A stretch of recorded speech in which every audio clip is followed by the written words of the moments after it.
sa likod ng maskara. Huwag mo lang alamin. Baka mapaga akong pagdiyak. Pakawalan si Lasari! Very similar yung backstory ni Lila Sari and ni Adhara. We both dreamt of being the next queen.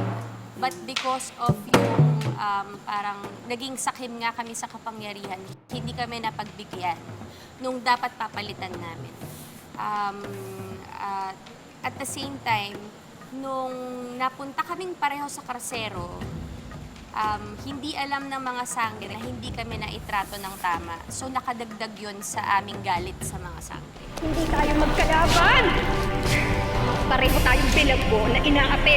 Panahon na para magkaisa tayo laban sa tunay na ng api sa atin dito sa Karsero! Common factor siguro, may galit, tsaka gustong maghigante, at saka sakim din sila sa kapangyarihan. Umanhin Lila Sari. Pero panahon na. Siguro ang expect nilang mangyayari ay yung pagharap-harap namin ng mga bago at ng mga luma. Siyempre, magandang abangan yun, di ba? Kung ano ang mangyayari. Sino ba ang magiging malakas? Sino ang magwawagi? Siguro abangan din nila kung paano namin unti-unting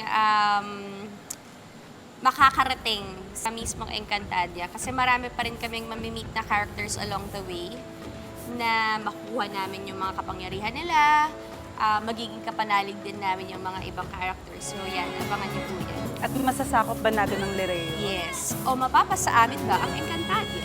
At ang 4 na brilyante? Ang daming Ang dami. Ang daming plano ni Lila Sari at saka ni Adhara.